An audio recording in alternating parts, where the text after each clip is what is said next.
제가 시드니에 가서 11년 있는 동안에 하나님께서 네 아이들을 선물로 주셨습니다. 여러분이 알고 있다시피 첫째 아이의 이름은 한유진입니다. 있을 유자에다가 진리 진자를 썼습니다. 진리 안에 머무르라. 그때는 시드니에서 공부를 시작했는데 자유주의 신학이 너무 크게 영향을 끼치고 있었습니다. 그래서 박사학위를 포기할지언정 자유주의 신학을 따라가서는 안 되고 성경을 진리로 믿어야 된다. 이런 의도로 유진이의 이름을 그렇게 지었습니다. 둘째 딸의 이름은 한유나입니다. 아름다울 유자에 깨달을 라자를 썼습니다. 아마 이 깨달을 라자 또 아름다울 유자를 아시는 분은 어르신들도 별로 없을 것입니다. 몇몇 분들은 아시겠지만 아름다움을 깨닫는 아이가 되라, 이런 의도로 유나라고 이름을 지었습니다. 그런데 나중에 이 이름 한자어를 가지고 우리 장인 어른께 보여드렸더니 목사가 이러시는 겁니다. 왜요, 아버님? 그랬더니 나자가 보통 사람들이 쓰는 나자가 아니고 불교 예식에 쓰는 나자랍니다. 그래서 제가 그걸 무식하게 몰라가지고 깨달을 나자가 너무 좋아서 그냥 나자를 사용한 것이었습니다. 우리 유나의 이름을 지었던 이유는 장로교 신학교에서 공부하면서 한참 진리를 배우는데 배울 때마다 머리가 솟는 겁니다. 너무너무 좋아서 아름다움을 깨닫는데 이렇게 희열을 느낄 수가 없구나라고 해서 유나라고 이름을 지었습니다. 셋째 아이는 한윤입니다. 윤자는 풍성할 윤자입니다. 풍성한 진리를 누려라, 이런 의도를 담았습니다. 그렇게 이름을 짓는 이유는 제가 이미 시드니에 가서 한참 정착을 해서 공부와 교회 사역과 일들이 무난하게 이루어지고 있을 때였습니다. 그러다 보니 그날이 그날 같은 더 깊어지지 않는 이런 상황이었습니다. 그래서 진리를 더 풍성히 알기를 갈망하는 마음으로 풍성할 윤자를 썼습니다. 넷째 아이는 한겸입니다. 겸손할 겸자를 썼습니다. 물론 남자아이들은 외자를 썼습니다. 왜냐하면 아빠가 외자이니 너희들도 다 외자로 짓겠다, 의도를 가지고 그렇게 한 것이었습니다. 진리에 있고 진리를 깨닫고 진리의 풍성함을 누린다라면 겸손해지거라, 이런 의도로 이렇게 겸손할 겸자를 썼는데 이때에는 제가 박사 과정 중에 있었습니다. 생애 처음 태어나서 F라는 학점을 맞아봤습니다. 과락이 된 겁니다. 교수님이 의도했던 그 의도를 모르고 다른 방향으로 논문을 제출해서 F를 맞은 것이었습니다. 그때 제가 내가 너무 교만했구나 라는 것을 알게 되었고 겸손해라 라고 해서 겸자로 그렇게 짓게 되었습니다. 저는 내 아이의 이름을 지을 때마다 각기 저에게 주어진 상황들이 있었습니다. 제 인생과 제 신앙과 제 정신세계가 반영되어서 그때 아이들의 이름을 짓게 되었습니다. 아마도 저뿐 아닐 것입니다. 여기 앉아 계신 여러분들도 여러분의 자녀의 이름을 지을 때 마찬가지였을 것입니다. 내 신앙과 내 인생과 내 경험과 내 가족의 문화와 이 모든 것이 합쳐져서 자녀들의 이름을 지었을 것입니다. 가장 두드러진 것은 아마도 여러분 각자의 인생관이 반영되어 있을 것입니다. 자녀가 없거나 아직 결혼을 안 하신 분들은 반대겠죠? 부모님에게 한번 물어보십시오. 어머님, 아버님, 제 이름을 이렇게 지으셨는데 왜 이렇게 지으셨어요? 그러면 부모님은 대부분 다 부모님의 기대와 그 문화와 그 신앙과 그 삶이 반영되어서 이름을 지었을 것입니다. 이것은 우리뿐만의 이야기가 아니고 오늘 여러분이 읽었던 출애굽기 18장에 나오는 모세의 경우에도 동일하게 자기 자녀들의 이름을 짓는데 자기의 상황과 신앙과 인생이 반영되어서 이름을 짓고 있는 것을 우리는 보게 되어집니다. 18장 2절에서 4절을 한번 읽도록 하겠습니다. 읽겠습니다. 시작.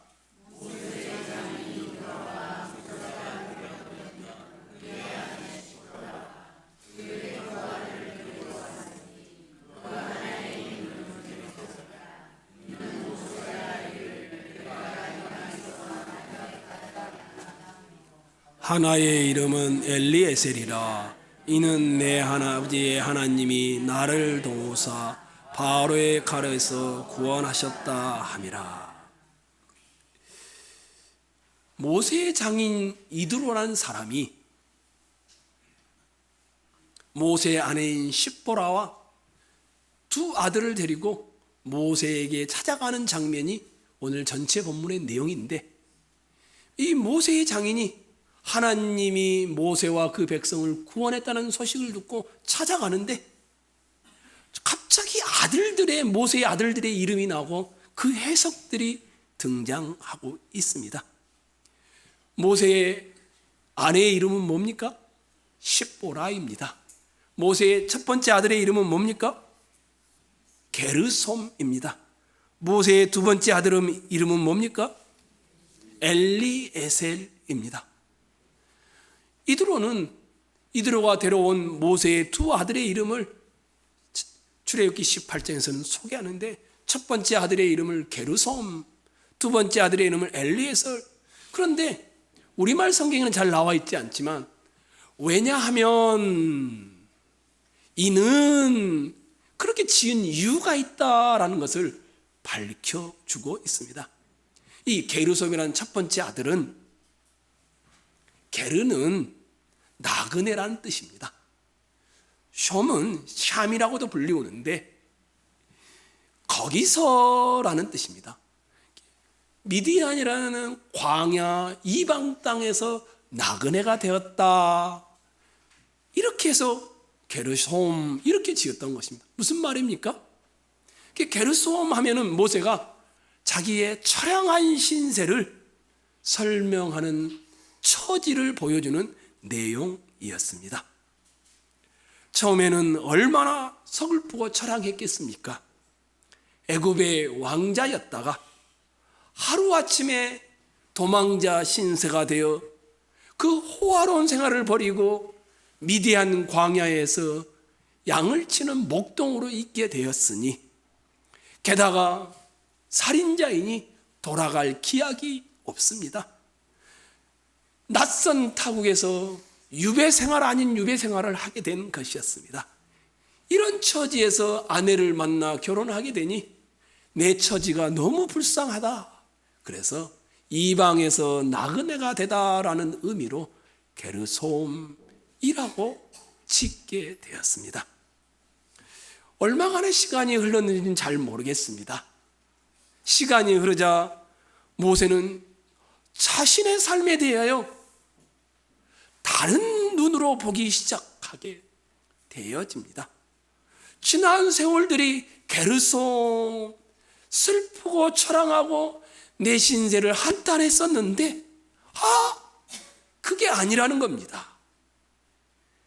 그래서 바깥 문제와 현상만을 보다가 자기 자신을, 내면을 보기 시작했습니다. 그림자로 자기 인생을 보기를 멈추고 실상의 자기 자신을 보기 시작한 것이었습니다.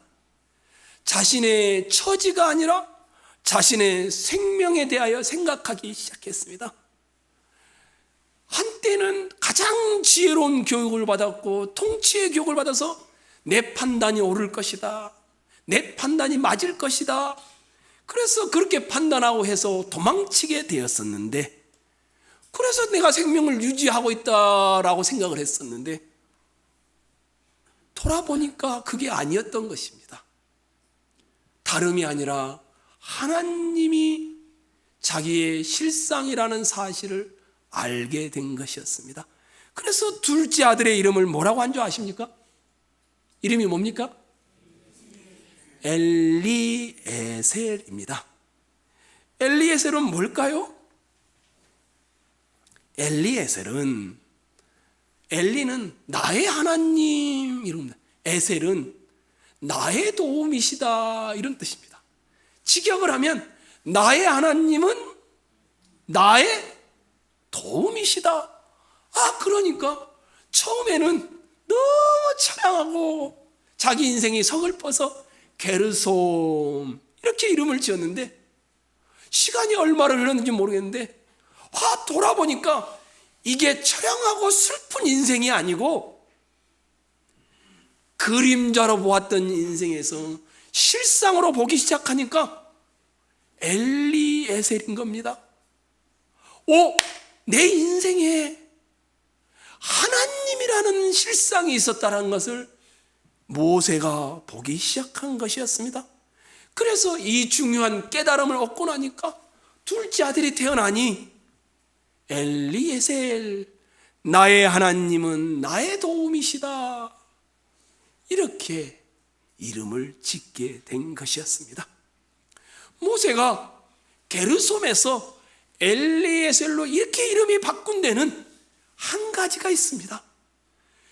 그림자, 현상, 상황, 현실만을 보면서 극한 슬픔에 빠졌는데, 하나님이라는 안경으로 자기의 실상을 보기 시작하니까 엘리에셀이라는 것으로 바뀌어진 것이었습니다. 예수님을 믿는다면서도 행복하지 못한 분들이 있습니다.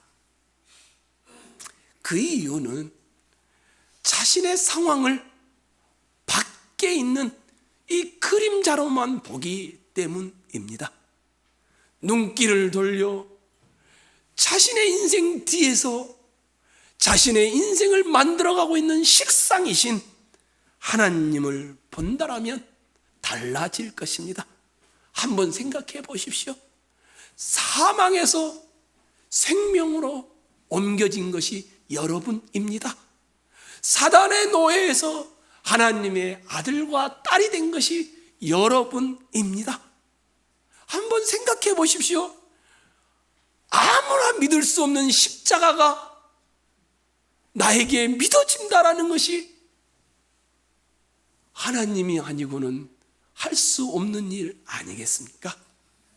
사람은 그림자가 아닌 실상을 보기 전까지는 행복할 수가 없습니다. 실상의 깨달음이 주어지기 전까지는 자기가 그리스도인이고 교회를 다닌다 할지라도 늘 불행하다라고만 느끼게 되어지는 것입니다. 저는 자기 인생에서 그림자 보는 것을 멈추고 실상을 보는 것을 했던 대표적인 인물이 요셉이라고 생각합니다. 요셉은 아시죠? 억울하게 어떻게 됩니까? 종살이를 하게 됩니다. 그것도 누가 팔아버렸습니까? 형들이 팔아버렸습니다. 종살이를 하다가 또 어떻게 됩니까? 억울하게 옥살이를 하게 됩니다. 얼마나 심한 고난을 당했는지 그림자로 자기 인생을 볼 때는 시편 105편 16절에 가면 이렇게 말합니다. 그의 발은 착고를 차고 그의 몸은 쇠사슬에 매였으니, 이 몸이라는 단어를 다른 말로 바꾸면 혼이라는 단어로도 바꿀 수 있습니다. 정신세계라는 말입니다. 요셉은 그림자로 자기 인생을 볼 때는 혼비백산했다, 이런 의미입니다. 내가 왜 이렇게 살아야 돼? 내가 뭘 잘못했기에? 왜 내 인생이 이렇게 꼬이고 꼬이는 것이야? 이런 뜻이었습니다. 그랬던 요셉이었습니다. 그런데 이런 요셉이 그림자 보기를 멈추고 자기 안에 실상의 눈을 가지고 자기 인생을 보니까 달라지기 시작했습니다. 우리가 한 군데를 찾아보겠습니다. 창세기 45장입니다.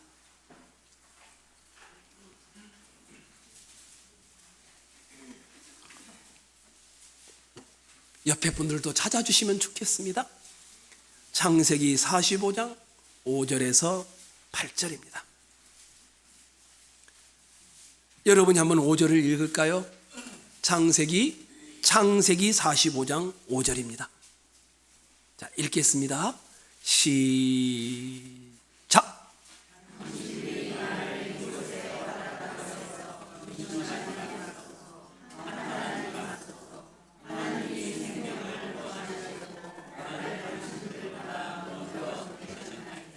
눈으로 7절을 한번 보십시오. 하나님이 큰 구원으로 당신들의 생명을 보존하고 당신들의 후손을 세상에 두시려고 나를 당신들보다 먼저 보내셨나니. 8절은 같이 읽겠습니다. 나를 이리로 보낸 이는 당신들이 아니요 하나님이시라. 하나님이 나를 바로에게 아버지로 삼으시고 그 온 집의 주로 삼으시며 애굽 온 땅의 통치자로 삼으셨나이다. 자기를 팔았던, 자기 인생을 그렇게 힘든 게 원인 제공을 했던 형님들을 만났는데 요셉이 자기 고백을 하는데 형들이 문제였어, 형들 때문이었어, 그래서 내 인생이 이렇게 불행했어, 이렇게 하지 않습니다. 주어가 최소한 4번 나옵니다. 하나님께서, 하나님이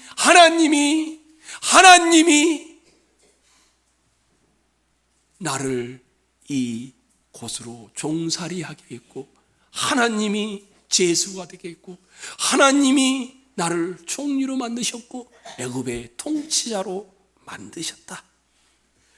그림자만 볼 때는 억울하고 현상만 볼 때는 복수하고 싶고 나 이렇게 성공해서 떵떵거리고 싶었을 텐데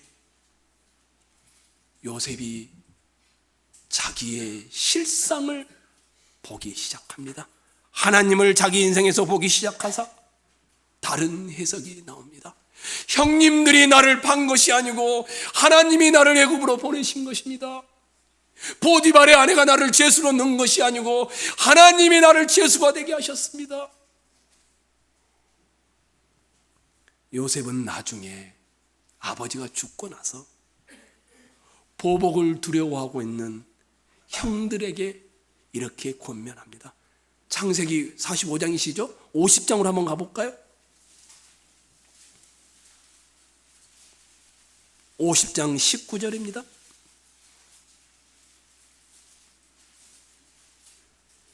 요셉이 그들에게 이르되 두려워하지 마소서, 내가, 형들에게 하는 말입니다. 내가 하나님을 대신하리이까. 그 다음 보실까? 20절. 당신들은 나를 해하려 하였으나 하나님은 그것을 손으로 바꾸사 오늘과 같이 많은 백성의 생명을 구원하게 하시려 하셨나니 당신들은 두려워하지 마소서, 내가 당신들과 당신들의 자녀를 기르리이다 하고 그들을 간곡한 말로 복수하지 않습니다. 위로하였다. 하나님을 대신하리이까. 성도 여러분, 여러분과 저의 현실을 한번 봐보십시오. 꼭 확인해야 되는 것이 하나 있죠. 이 현상과 이 모습만 보면 어떻습니까? 절망스러울 때도 있죠. 내 인생이 패배한 것은 아닌가 이런 때도 있죠. 근데 요셉의 고백을 통해서 보면 어떻습니까? 오늘 내 절망, 내 좌절, 내 실패, 내 종살이, 내 억울한 욕살이 하나님이 어떻게 봐한다고요? 선으로 바꾸사 라고 위로하는 자로 되어집니다. 무슨 말입니까? 내 실패 속에서, 나의 절망 속에서, 나의 좌절 속에서 하나님은 지금도 혼비백산하여 하나님이 안 계시는 것 같은 상황에도 하나님이 나를 만들어가고 계시다는 것입니다. 그러니 여러분, 그림자로 여러분 인생 보기를 멈추시기를 원합니다. 하나님이라는 분으로 여러분의 인생의 실상을 보시기를 축원합니다. 이것이 믿음입니다. 모세는 첫 번째 아들과 두 번째 아들의 이름을 지으면서 그 자기의 눈이 바뀌어져 가는 과정을 소개했습니다. 모세가 찾아온 장인과 가족들을 만나서 하나님의 구원의 이야기를 풀어가기 시작합니다. 1절 한번 다시 본문으로 와서 봐보실까요? 출애굽기 18장 1절입니다. 읽겠습니다. 이 앞을 보고 읽으셔도 됩니다. 시작.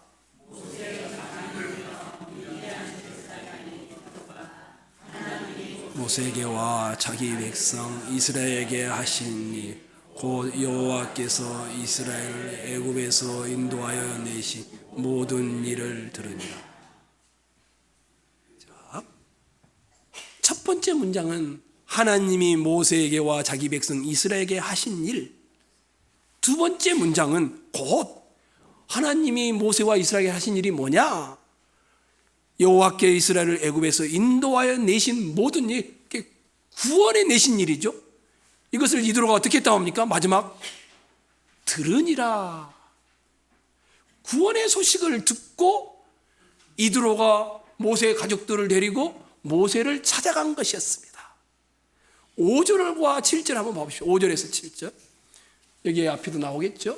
5절에서 7절입니다. 자, 읽겠습니다. 시작. 모세의 장인 이드로가 모세의 아들들과 그의 아내와 더불어 광야에 들어와 모세에게 이르니 곧 모세가 하나님의 산에 지친 곳이라. 그가 모세에게 말을 전하되 내 장인 나 이드로가 내 아내와 그와 함께한 그의 두 아들과 더불어 내게 왔노라. 모세가 나가서 그의 장인을 맞아 절하고 그에게 입 맞추고 그들이 서로 문안하고 함께 장막에 들어가서. 여기까지입니다. 이드로는 모세의 가족을 데리고 모세가 있는 하나님의 산에 들어왔는데 여기에 특이한 단어가 있습니다. 가다. 이드로가 가다. 이 단어가 5절, 6절, 7절 히브리어 오면은 3번 다 쓰였습니다. 우리말 성경은 잘 분명하지 않지만 각 절마다 가다. 이게 모세를 만나기 위해서 이드로가 구원의 소식을 듣고 가다. 이런 단어들이 쓰였습니다. 이드로가 하나님의 구원의 사건 소식을 듣고 모세를 찾아가는 것을 강조하는 표현입니다.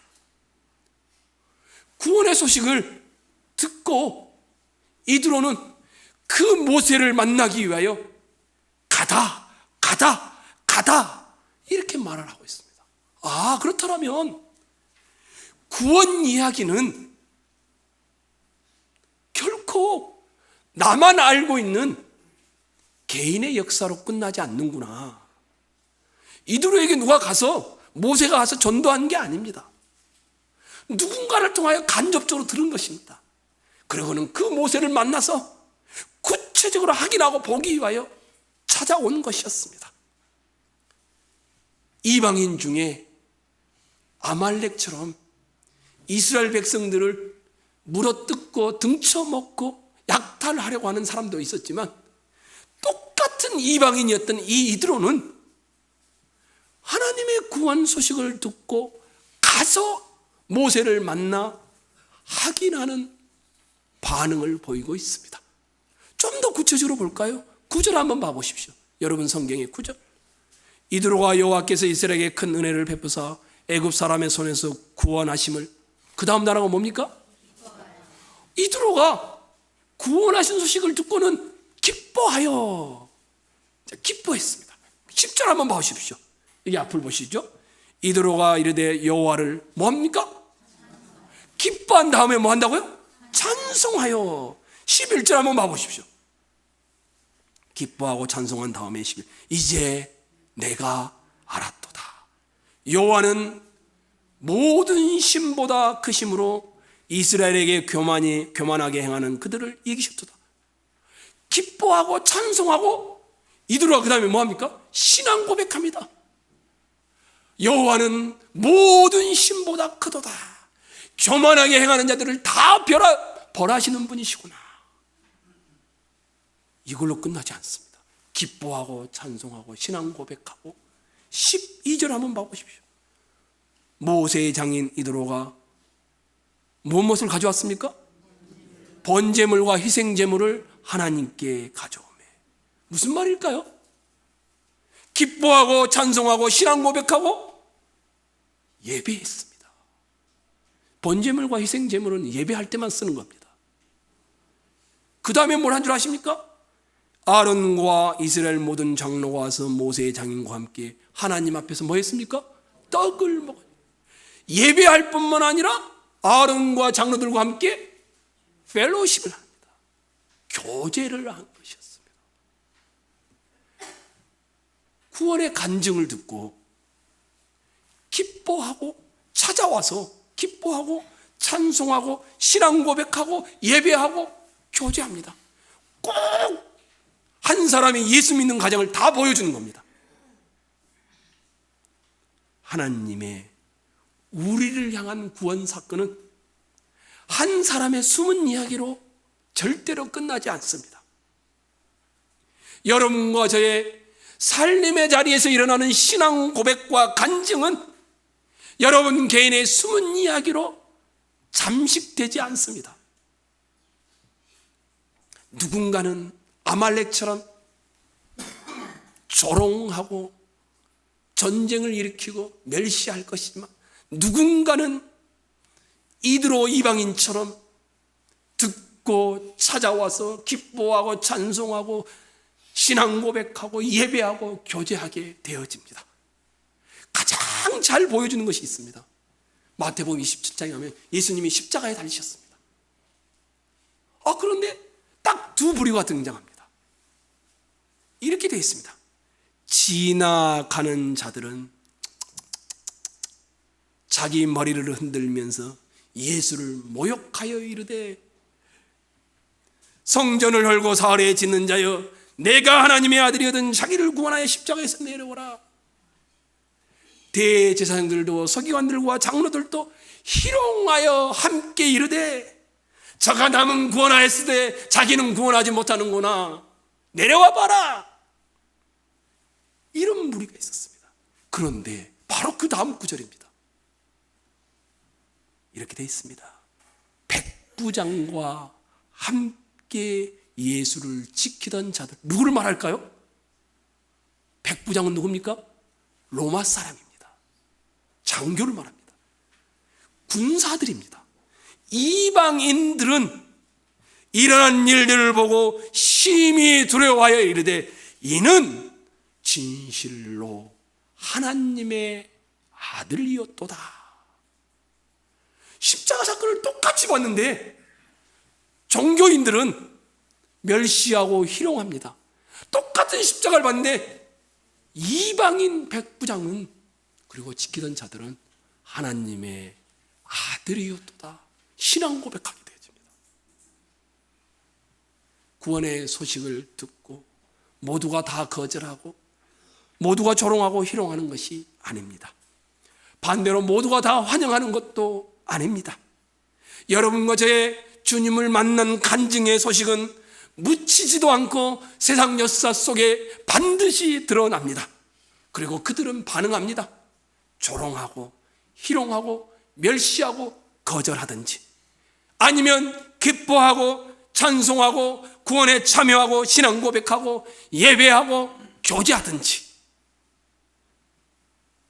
둘 중에 하나로 드러날 것입니다. 그래서 우리 최문양 성도님이 성경 낭송을 함께 했었죠. 에베소서의 2장에 가면, 전에는 우리도 다 그 가운데서 우리 육체의 욕심을 따라 지내며 육체와 마음에 원하는 것을 하여 다른 이들과 같이 본질상 진노의 자녀였던데, 저는 예수 안 믿을 때, 근데 하나님이 주셔서 예수를 믿고 났습니다. 근데 이렇게 말합니다. 왜 이렇게 예수를 믿게 했느냐? 은혜를 주셨느냐? 그 은혜의 즉기 풍성함을 오는 여러 세대에 나타내려 함이라. 은혜를 세상에 드러내도록 하기 위해서였다. 그러면서 10절에 이렇게 말합니다. 우리는 예수님이 만드신 바라 그리스도 예수 안에서 선한 일을 위하여 지으심을 받은 자니. 이드로는 하나님께서 자기 백성 이스라엘을 위하여 어떤 일들을 행하셨는지를 간접적으로 듣고, 그래서 찾아가서 모세를 만나고, 모세를 만난 다음에 그는 기뻐하고 찬송하고 신앙 고백하고 예배하고 교제하게 되어집니다. 이드로는 이방인, 그의 직업은 뭡니까? 제사장입니다. 이방 신을 섬기던 사람. 그랬더니 이드로가 모든 신보다 크시도다, 교만하게 행하는 자를 이기셨도다, 자기 입으로 신앙 고백하고 예배하게 되어집니다. 성도 여러분, 간증하며 살아가시기 바랍니다. 나를 찾아오신 주님, 숨길 수가 없습니다. 여러분의 직장과 여러분의 삶의 자리에서 간증하며 살아가시기 바랍니다. 그때 하나님은 두 가지 반응을 일으킬 것입니다. 이 시대가 어떤 시대인데 저런 것을 믿어. 야, 기독교를 믿냐? 조롱하고 멸시하고 희롱하는 사람들이 있을 거예요. 그러나 그 이방인 중에는 백부장과 같이, 저 이드로와 같이 하나님 앞에 나와 구원을 얻는 자들이 있을 것입니다. 혹시 기억나시나요? 사마리아에 예수님이 찾아가셨었죠. 수가성 여인. 그 여인이 예수를 만나고 나서 물을 기르러 왔다가 다 내던지고 마을로 들어서, 와보라, 내가 메시아를 만났다. 그랬더니 그 동네 사람들이 이 예수를 만나서 그들도 예수를 믿게 되어졌습니다. 우리가 내게 주어진 자리에서 구원은 숨길 수가 없습니다. 내게 주어진 삶의 정황에서 구원은 드러납니다. 구원의 소식을 간접적이든 직접적이든 간증함으로 하나님께서 하나님의 백성을 돌아오게 하실 것을 믿으시기 바랍니다. 마지막 잠시 하나 더 보고 마치려고 합니다. 출애굽기 17장은 르비딤이라는 지역에서 일어난 사건입니다. 그런데 이 르비딤과 시내산 시내 광야는 얼마 떨어져 있지 않습니다. 19장 1절을 한번 가서 보겠습니다. 출애굽기 19장 1절입니다. 읽겠습니다. 시작.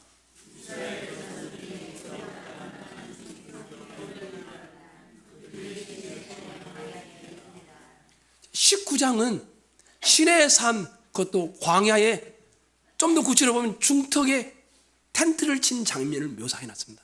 17장은 르비딤 사건이었습니다. 19장과 17장은 다르죠. 18장을 한번 봐보십시오. 5절입니다. 모세의 장인 이드로가 모세의 아들들과 그의 아내와 더불어 광야에 들어와, 이 광야는 시내 광야를 말합니다. 모세에게 이르니 곧 모세가 어디라고 나옵니까? 하나님의 산에 이상하지 않습니까? 19장이 신의 광야에 이르렀다고 했는데 이미 18장은 캠프를 치고 있는 곳에 도착한 사건입니다. 그러면 이 18장은 19장보다 후에 일어난 사건일 것입니다. 그런데 18장이 먼저 갖다 놨습니다. 좀 더 볼까요? 이드로가 번제물과 희생제물을 가져와서 뭐 합니까? 제사를 지냅니다. 제단은 언제 만들어지냐면 찾지는 않겠지만 24장에 가면 만들어집니다. 그전엔 제단이 있지 않았습니다. 번제물과 희생제물은 제단이 있어야만 드리는 겁니다. 그러니까 이 18장은 24장 다음에 나와야 하는 겁니다. 그런데 이것이 18장에 나와 있습니다. 그러니까 출애굽기는 시대적으로 시간적으로 기록하지 않았습니다. 의미적으로 기록해 놓은 것입니다. 그러면 왜 여러분 24장 다음에 있어야 할 사건을 19장 앞에다 놓았을까? 이것이 우리의 질문이 되겠습니다. 왜 그랬을까요? 모세의 장인의 이름이 뭐라고 했습니까? 이드로. 다른 말로 뭐라고 할까요? 또 루엘. 또 다른 말이 하나 있습니다. 뭐라고 할까요? 호밥입니다. 민수기에 나오면 호밥이라고도 부르기도 하고 루엘이라고 부르기도 하고 이드로라고 부르기도 합니다. 이 모세의 장인의 직업이 뭐라고 했습니까? 이방신을 섬기는 제사. 그러면 이 이드로는 어느 족속의 사람입니까? 미디안입니다. 미디안은 이방인입니다. 이방인이 구원의 소식을 듣고 찾아와서 만난 사건을 기록해 놓았습니다. 잘 봐보십시오. 17장 마지막은 아말렉과의 전쟁입니다. 그렇죠? 아말렉도 이방인입니다.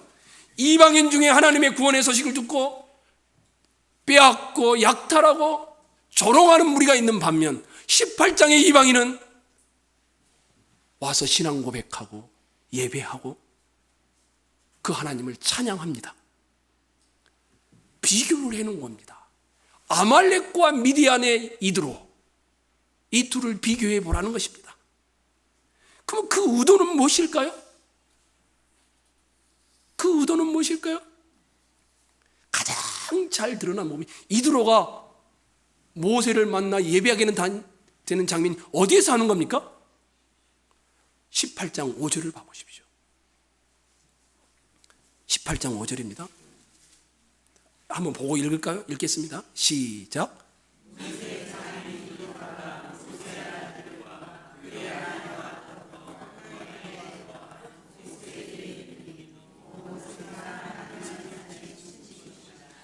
이드로가 모세를 통하여 하나님을 예배하게 된 장소를 어디라고 말합니까? 하나님의 산. 이 시내라고 말해도 되잖아요. 근데 의도적으로 하나님의 산. 이방인과 하나님의 합병을 이루어지는 것이 어디라고 말합니까? 하나님의 산. 하나님의 산에서 헤어졌던 가족과 모세가 만남이 이루어진 것도 어디입니까? 하나님의 산에서. 뭐가 이루어집니까? 화평이 이루어집니다. 아까 우리가 에베소서 2장을 읽었지 않습니까? 예수는 우리의 화평이신지라. 둘로 하나를 만드사 원수된 것 곧 중간에 막힌 담을 자기 육체로 허시고. 예수님이 우리를 하나님과 합병시키기 위하여 분담의 담벼락을 적개심을 그의 육체로 허물어 버렸다. 이 사건을 이야기하고 있습니다.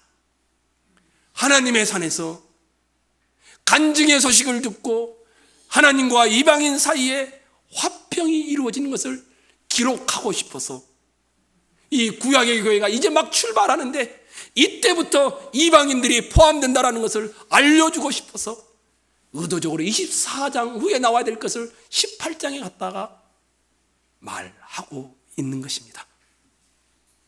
복음은 화평입니다. 이방인 이드로가 하나님과 화평을 이루는데 구원의 소식을 듣고 난 다음에 하나님을 찬양하고 돌아오게 됩니다. 복음은 화평입니다. 헤어졌던 가족과 분란이 있었던 가족과 그리스도를 통하여 하나님을 만남으로 화평이 이루어집니다. 전에는 미워했던 사람과, 전에는 원수였던 사람과 예수 그리스도의 육체를 통하여 화평이 이루어집니다. 구원의 소식을 듣고 이들은 하나님의 산에 와서 모세와 그 가족들이 화평을 이루고 이방인과 하나님 사이에 화평이 이루어지고 복음이 이런 역할을 하게 되어집니다. 이러했기 때문에 바울 사도가 우리를 향하여서 너희는 그리스도의 향기라, 구원받는 자들에게는 아름다운 향기일 것이고 거절하는 자들에게는 저주의 냄새의 향기라라고 고린도후서 2장 15절 16절에 말했던 것입니다. 이런 것이었기 때문에 이사야 선지자는 그 흩어져 있는 백성이 돌아오는 이스라엘을 향해 이렇게 말합니다. 일어나라, 일어나라, 빛을 발하라. 이는 내 빛이 이르렀고 여호와의 영광이 내 위에 임하였느니라. 어둡고 캄캄함이 물러가고 이방인들이 돌아올 것이다 라고 외쳤던 것입니다. 성도 여러분, 일어나십시오. 있는 자리에서 신앙 고백하십시오. 대단한 열심을 말하는 것이 아닙니다. 그리스도인다운 냄새를 풍기십시오. 하나님께서 누구에게나 반응을 하게 만들 것입니다. 거절하든지 환영하고 돌아와 이방인들이 하나님께 돌아오는 역사가 있게 하든지.